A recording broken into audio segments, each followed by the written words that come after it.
Muy buenas tardes, bienvenidos a nuestro canal de aprendizaje a distancia. El día de hoy estudiaremos la teoría de la medición.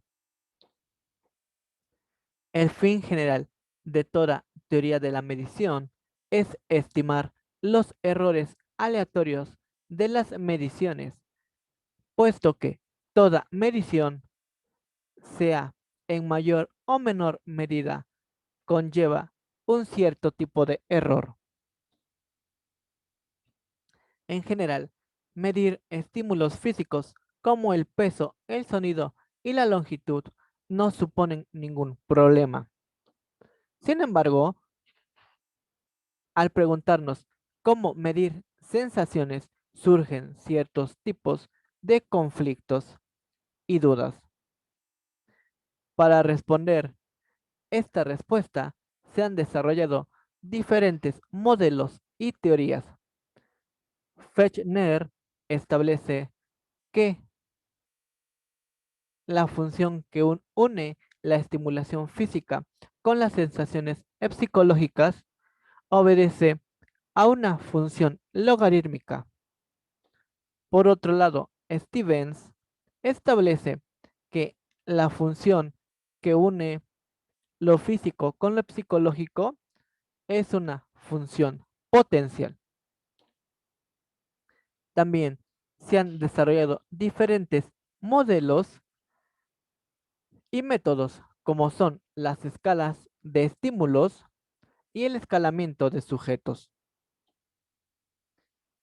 Pero debemos establecer qué condiciones deben de reunir nuestras mediciones para que su uso sea el adecuado. Referente a ello, debemos mencionar que las condiciones son las siguientes. Toda medición debe ser válida, fiable y bien fundamentada.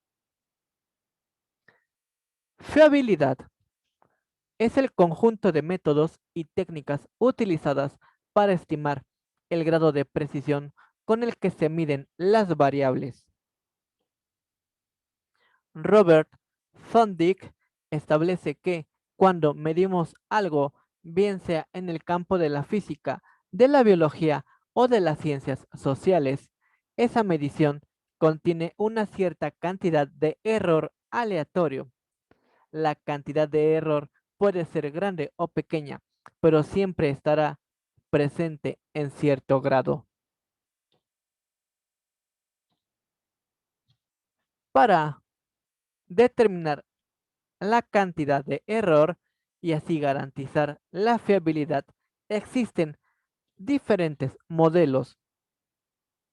Podemos mencionar el modelo lineal clásico, el cual únicamente permite cuantificar el error.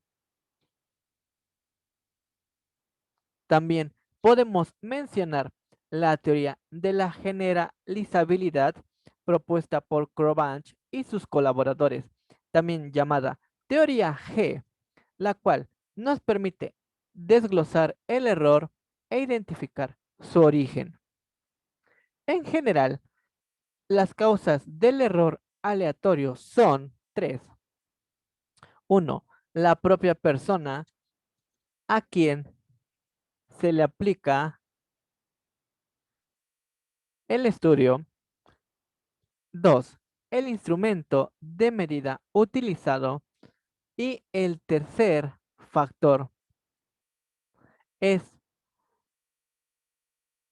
la forma en la que se aplican, se corrigen e interpretan los datos por parte de los profesionales.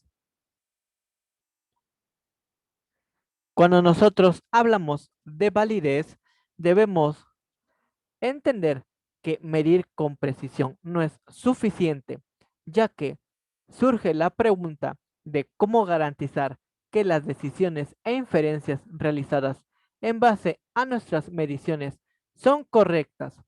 Para garantizar que nuestras mediciones son correctas, debemos recoger evidencia empírica que corrobore o refute las inferencias y Cuando hablamos de validez, tenemos tres diferentes tipos de validez que debemos considerar. El primero es la validez de contenido, encaminada a comprobar que la prueba recoge una muestra representativa de los contenidos correspondientes al campo evaluado. La validez predictiva se centra en la comprobación de que las pruebas predicen aquello para lo que fueron diseñadas. La capacidad predictiva de una prueba suele expresarse mediante su coeficiente de validez, que es la correlación entre las puntuaciones en la prueba X y la ejecución en el criterio que se pretende predecir, Y. A medida que el valor del coeficiente de validez se acerca a 1, mayor es la capacidad predictiva de la prueba. Y por último, la validez de constructo pretende asegurar que las variables o constructos medidos, además de capacidad predictiva, tienen también entidad y rigor, así que también se encuentran insertadas dentro de un marco teórico coherente.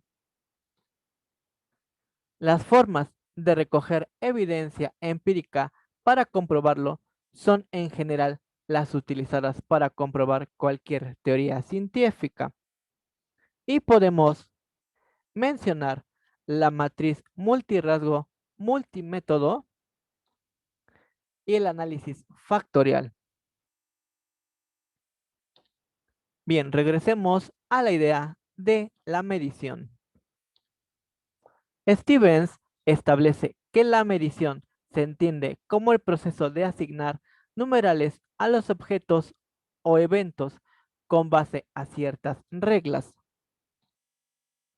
Los instrumentos de medición son procedimientos sistemáticos y estandarizados que permiten observar la conducta humana a fin de hacer inferencias sobre determinados constructos, rasgos, dimensiones o atributos. Cuando nosotros hablamos de medición, debemos contemplar los diferentes niveles de medición que existen. Tenemos nominal, ordinal, de intervalo y de razón. Es muy importante entender que los niveles de medición generan las escalas de medición y estas a su vez se relacionan con el tipo de variable que vamos a estudiar. Recordemos algunas características de los niveles de medición. La medición nominal es el nivel de medición más bajo y clasifica observaciones en categorías. El objeto solo es nombrado y contado. Todas las observaciones deben ser asignadas a una categoría. Una observación no puede clasificarse en más de una categoría a la vez. Como ejemplos tenemos masculino, femenino, viudo, casado, soltero y divorciado. Observamos en pantalla algunos ejemplos. Veamos el siguiente nivel, la medición ordinal. Esta clasifica en categorías y permite orden por rango. Puede ser de forma creciente o decreciente. No implica una secuencia de intervalos iguales. Como ejemplo, tenemos el desempeño de una persona que puede ser bueno, malo, regular. También tenemos la jerarquía militar de capitán, coronel y teniente. Tenemos las posiciones en una competencia, primer, segundo, tercero lugar, etc. La clase social es otro ejemplo de medición ordinal. en las que tenemos clase media, baja y alta. Recordemos que no implica que los intervalos entre una y otra sean del mismo orden o proporción. ¿Qué significa esto? Que la diferencia entre uno y 2 puede ser diferente a la diferencia entre 2 y 3. Veamos el siguiente nivel. La medición de intervalo presenta las características de los niveles anteriores. Posee distancias equivalentes que representan distancias igual en la propiedad a medir. Los intervalos pueden ser sumados y restados, pero no permite operaciones como la división y la multiplicación. También presenta ausencia del cero absoluto. La medición cero no implica la ausencia del atributo. Vemos dos ejemplos. En uno de ellos observamos precisamente que se poseen distancias equivalentes entre cada uno de los conceptos que se le atribuyen al atributo. Existe una equivalencia de distancia, es decir, la distancia entre la primera imagen y la segunda será la misma que la distancia entre la tercera imagen y la segunda. Veamos ahora el nivel de medición de razón. Este es el nivel más alto y posee todas las características de los niveles anteriores. El cero absoluto posee un significado absoluto. Esto significa que existen objetos que no poseen la propiedad a medir. Todas las operaciones aritméticas pueden ser realizadas. Estamos hablando de la suma, la resta, la multiplicación y la división. Como ejemplos tenemos el número de hijos,